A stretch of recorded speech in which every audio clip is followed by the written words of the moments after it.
उपवेश्य मम वाचमिमां प्रसुप्तां सञ्जीवयत्यखिलशक्तिधरस्वधाम्ना अन्यांश्च हस्तचरणश्रवणत्वगादीन् प्राणान्नमो भगवते पुरुषाय तुभ्यं प्राणान्नमो भगवते पुरुषाय तुभ्यम्. God, how can you surrender to God? Because God you have not seen. You don't know whether He is or not even. Your surrender will never become complete until you have to surrender before the Guru. Because Guru's words you have to follow, and there you cannot have any judgment at all. Oh, why is he asking me to do this? It is not a good thing. He is asking me to do something wrong. Nothing. Whatever he is asking, why should he ask you to do something wrong? He is a person who has got over all the things. If at all he asks you to do something wrong, there is a greater Shubha, greater auspicious goal behind that. Just like when Krishna asked Yudhishthir to say that your son is dead. Yudhishthir refused because he was egoistic about his satya, his truthfulness. But why should Krishna ask him to tell a lie? There is greater truth behind that, but he refused to do that. So the kind of surrender Arjuna had, Yudhishthir did not have. He was egoistic about his dharma, his satya, everything. So that dharma he was still attached to. That is why the next sentence comes, Sarva dharman parityajya mam ekam sharanam raja. Mam ekam. Nothing else. You have to take refuge in me alone, me and me alone. Sarva dharman parityajya. There is no question of dharma, adharma. They are all within the limited range. Aham tva sarva papebhyo mokshayishyami ma shuchaha. I will relieve you from all the sin. What is sin? In spirituality, anything that contracts our mind, makes our mind small, is a sin.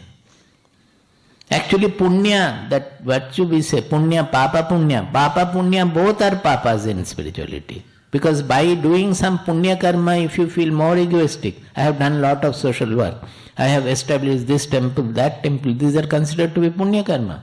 But if it makes your ego still heavier and bigger, it is a papa, because it is making you small, it is making you egoistic, it is taking you away from the spiritual goal. So, we have to go beyond, transcend. It is not rejecting dharma and adharma, it is transcending dharma and adharma. We have to transcend all the dualities there. Even Shubha, Ashubha. Shubha and Ashubha also we have to transcend. He says, Man mana bhava, mad bhaktaha. Man mana. See, each item, aspect of her personality is taken. Because he wants a complete integration of the personality. Integration with what? With the Guru. Or you can say with the soul through that. But here it is with the Guru. What kind of man mana? That means his mind will become completely covered with the Guru's mind. It is the mental integration. Mad bhaktaha. Bhakti, what it will do? I explain what is bhakti. It is the emotional aspect of that. So mad bhaktaha means the emotional aspect you completely join with me or dedicate to me. Mat yaji. Yaji has come from yajna. Now, two ways are there. If you are doing any yajna, you do it thinking of me. Another is that Bhagavad Gita says all karma should be yajna. All karma has to be transformed into yajna. Now here madhyaji means then all karma, all actions you are doing, you will do thinking of me alone. Whatever he says, the Guru says, Guru wants. Mam namaskuru. What is this namaskara? Namaskara is the expression of what? Gratitude, whatever you think. that how do you express the Atma Nivedana? Namaskara has now become that we just prostrate without having the real Namaskara. The true Namaskara is the mind feeling humble at the feet of the Guru or God or wherever you are doing the Namaskara. So Madhyadi Mam Namaskuru. So it is all aspects of our being are taken into account, that everything is directed and covered, wholesomely infused, that is the correct expression, infused with the Guru. Earlier it was infused, you have to do the Atma and you have to think and infuse yourself with the Atma. Here it is becoming easy because infusion of the Guru is important because he is right there and you know what he wants. He will tell you what you want. If you want to do according to your wish, he may say, no, don't do it. You have to accept. Not out of grudge or anything. You have to accept everything, do everything lovingly. So actually people say that then where is your self? Will you not become very weak? It is just the opposite. To become zero is our Swamiji says, becoming hero. Nobody has the courage to do that kind of an Atma Samarpana. It needs the greatest courage. This kind of a Sharanagati or Atma Samarpana, it needs the greatest courage to do. All will not be able to renounce like that.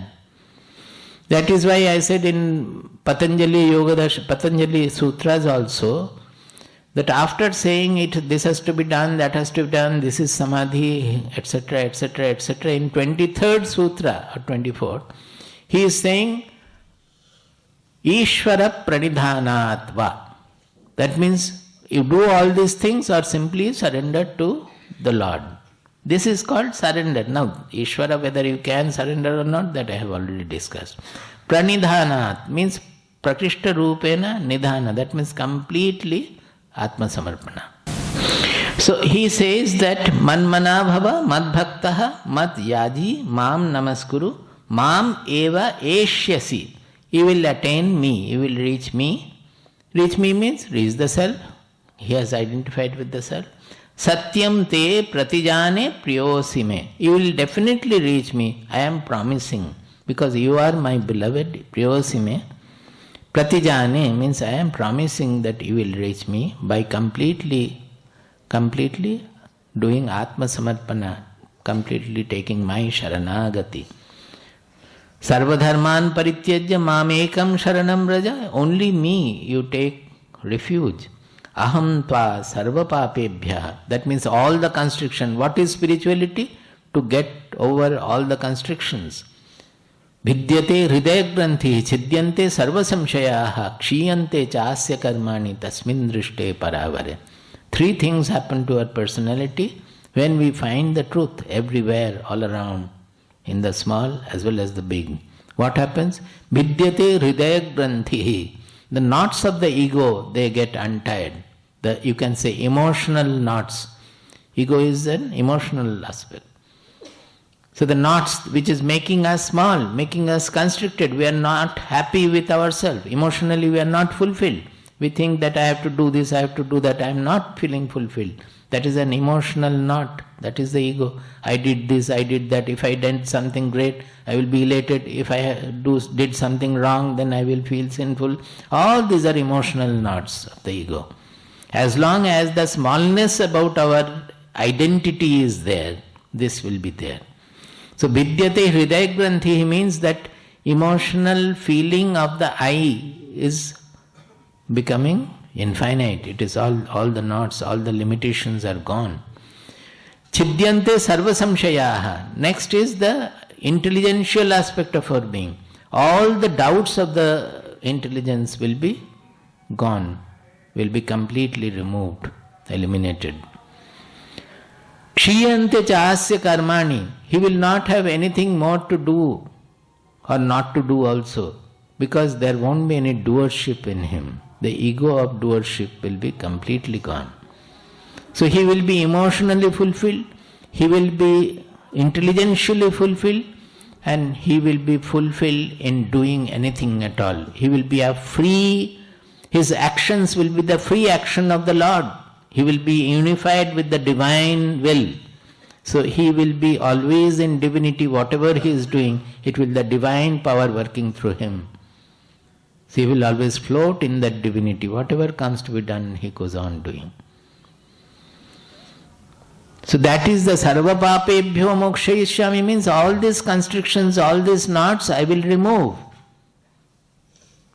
Ma shuchaha, never worry about that at all, never grieve. In 10th chapter I have said that he said, Jnana deepena bhasvata, I will light the lamp of knowledge in your heart. You don't have to do anything. I will light the lamp of knowledge in your heart, which will remove all the ignorance and darkness. Now it is the end. The Bhagavad Gita is over here. The other verses are the concluding description. The main message is over. It ends with this surrender before the Guru, when the God comes down as the Guru. And it's a real surrender you have to pursue there.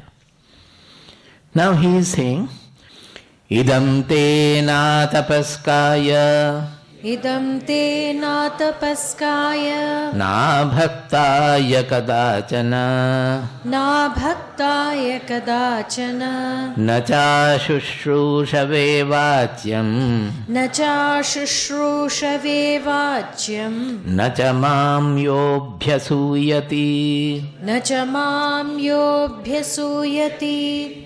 He says that this message of the Bhagavad Gita, first he says to whom it is not to be given.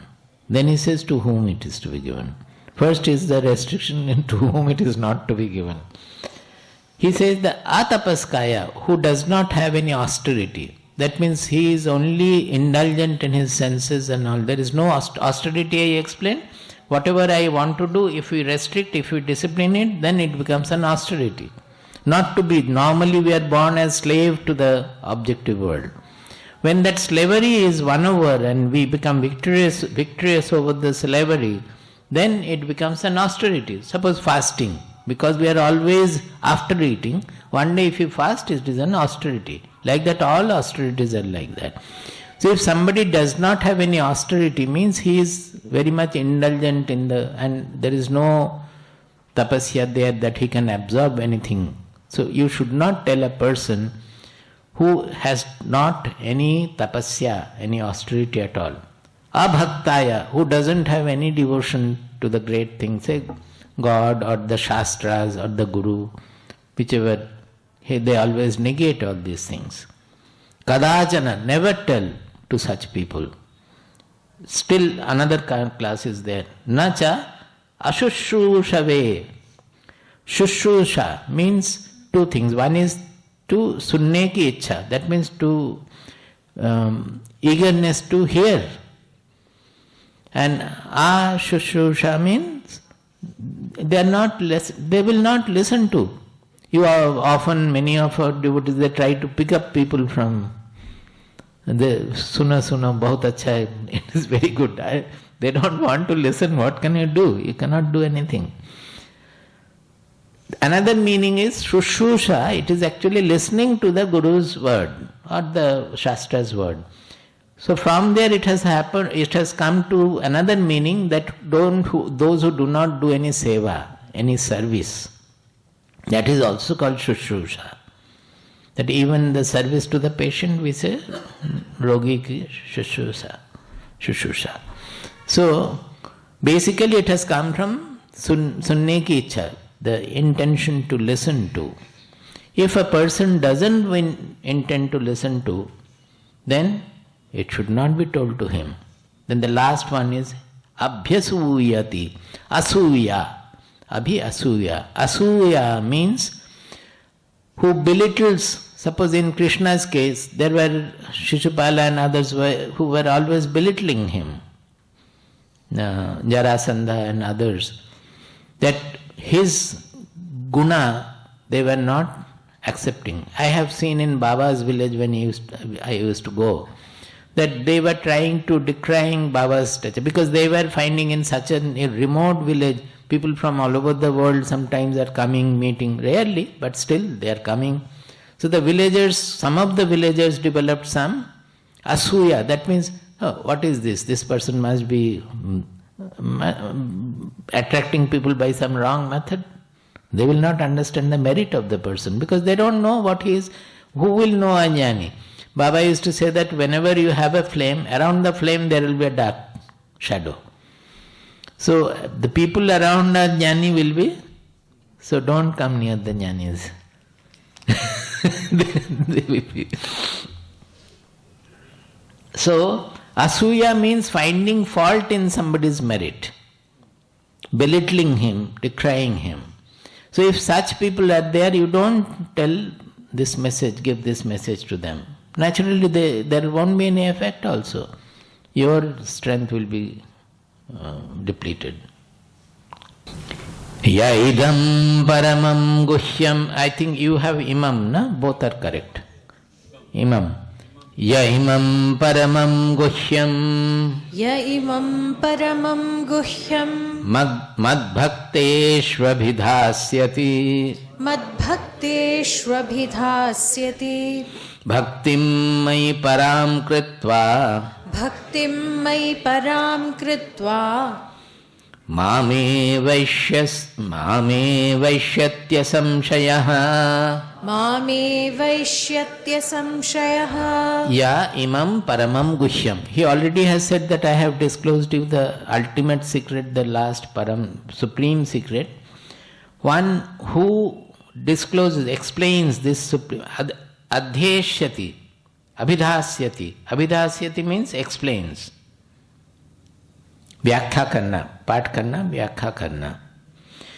Bhakteshu, those who explain this message in front of to my devotees. Mad bhakteshu abhidhasyati. Those who exposes this message to my devotees.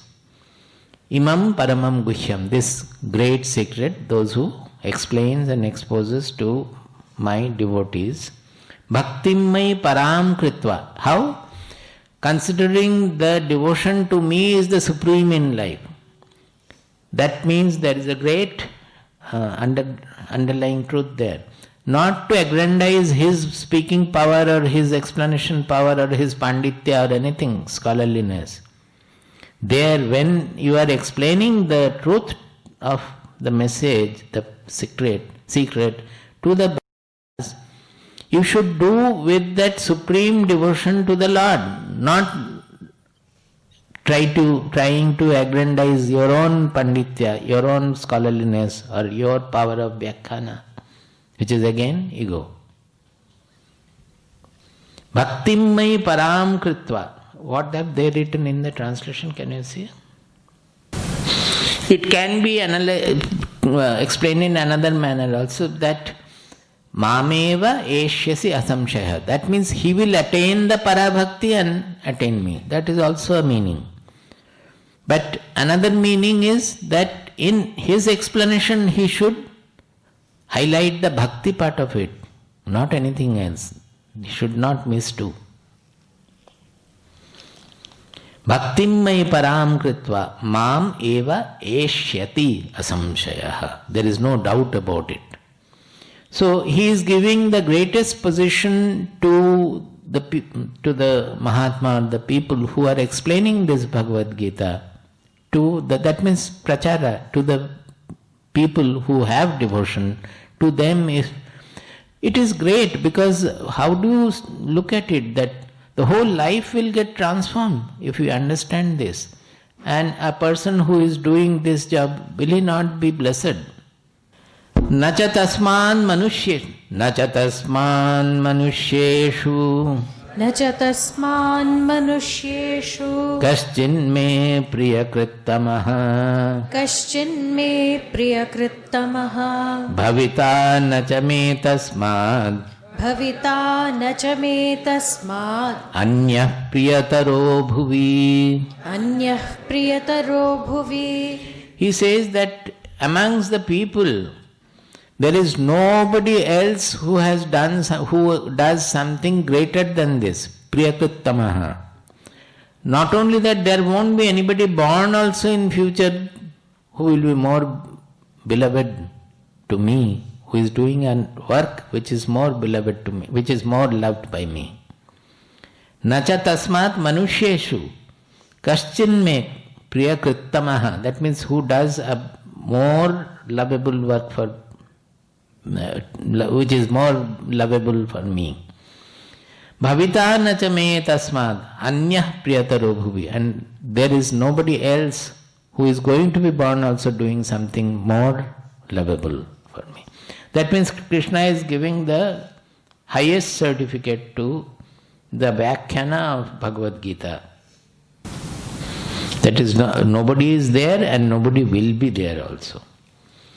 Adhyeshyate jayayimam Adhyeshyate chayaimam dharmyam samvadamavayoh dharmyam samvadamavayoh jnanayajnena tenaham jnanayajnena tenaham ishtasyamiti me matihi. ishtasyamiti me matihi. Now he has completed one who does the Vyakhyana, one who explains or exposes this message. Now he is saying one who does the Patha, who studies this Bhagavad Gita, Adhyeshyate, means Adhya.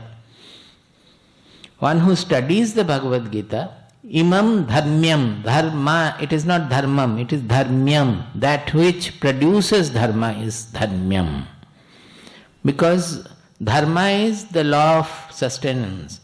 And Bhagavad Gita, study of Bhagavad Gita will produce dharma. It is dharmya. That means it will sustain the world, sustain nature, sustain our life.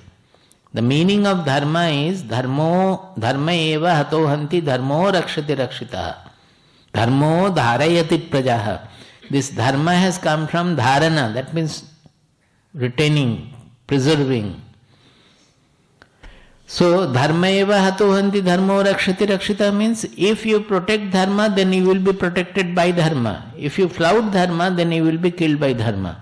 That is what it is happening in polluting the atmosphere, the river, everything. We are destroying nature. It is adharma. And that pollution, the ecological disbalance is killing us also. So that is true in every aspect of life. If you abide by dharma, then dharma will also protect you. If you flout dharma, then you will be led to destruction because of the dharmic law, because it is the natural, fundamental law of sustenance. Sustenance of nature, sustenance of our life. So, Samvadam avayoho. That means this conversation that the Bhagavad Gita is between Krishna and Arjuna, it is a dharmyam samvadam. It is producing, it's a conversation which will generate dharma everywhere. It will sustain the whole nature and life. Jnana yajnena tena aham ishtahasyam iti me mati. I considered that he becomes very dear to me through like Jnana Yajna, that one who is studying the Bhagavad Gita, he is doing the Jnana Yajna for me. Yajnas as people do Yajna. This is a Jnana Yajna. Study of the Bhagavad Gita is Jnana Yajna. Shraddhavan anasuyascha Shraddhavan anasuyascha Shinuyadapi yo naraha Shrunuyadapi yo naraha Sopi mukta shubhan lokan Sopi muktah shubhan lokan Prapnuyat punya karmanam. Prapnuyat punya karmanam. That is, if somebody suppose do not go into so much of the detail of meaning, cannot understand, but he is listening to this explanation or exposition of Bhagavad Gita, how? Shraddhavan anasuyascha. Anasuya means who is not having that belittling tendency or finding fault with others. This asuya, it is very important in spirituality. Repeatedly in Bhagavad Gita it has been told. And Shraddhavan. What is the Shraddha? It is the valuing it, giving it the supreme value. I may not have the intelligence and the talent to understand it deeply, but I give it the supreme value. That Bhagavad Gita message, I give it supreme value. And with that attention, with that valuation, with that sacred mind, we are listening to that, then he will also be taken to Punya Loka. That means ultimately from the Punya Loka means thereafter he will take to knowledge and further. But it is because he is not just given to the knowledge at this point. It's a lower level of absorption of the knowledge. Sopi, he also, saha api, means he also. Muktaha, becoming free, Shubhan Lokan Prapnuyat. He will get when the body falls, he will attain the best of the heavens. Punya Karmanam, where only the Punya Karmas, those who have done lot of Punya Karmas, they go. They will also go there. That means they are saying, they is trying to say that of all the Punya Karmas, that making temple, feeding people, Dana Satra, this, that, all, Ashwamedha Yaga, this is a great Punya Karma of that level that you will attain. Don't think that if you still believe in that heaven and hell, don't think that by doing it we will lose the heaven or we will miss the heaven. Even just by listening also you will attain the heaven.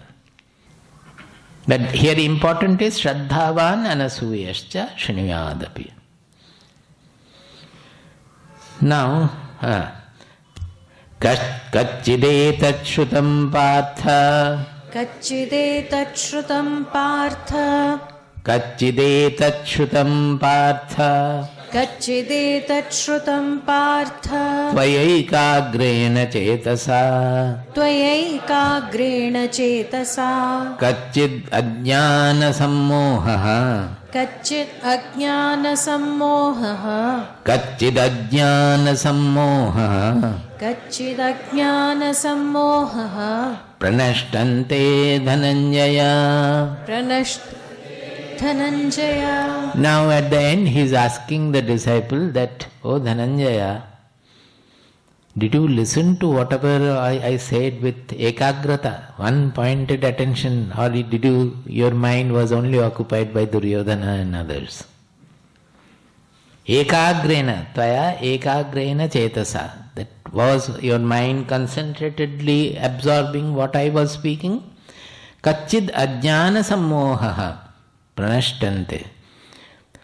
Your moha, which was there because of the ignorance, has it gone completely? You are relieved of the ajnana. Why? Because right in the first chapter he said, Yat rajya sukha lobhena hantum svajana mudyataha. Ahovata mahat papam kattum vyavasita vayam. Yat rajya sukha lobhena hantum svajana mudyataha. That we are doing this, we are engaging in this war. It's a great sin. Because we are trying to kill our people, our own grandfather, teacher, etc., only for winning over the happiness which comes from the kingship. So has that moha gone, the delusion gone? Listening to it, Krishna is asking Arjuna. Arjuna uvacha Nashto moha smritirlabdha. Nashto moha smritirlabdha. Tvat prasadan mayachyuta. Tvat prasadan mayachyuta. Sthitosmi gata sandehaha. Sthitosmi gata sandehaha. Karishye vachanam tava. Karishye vachanam tava.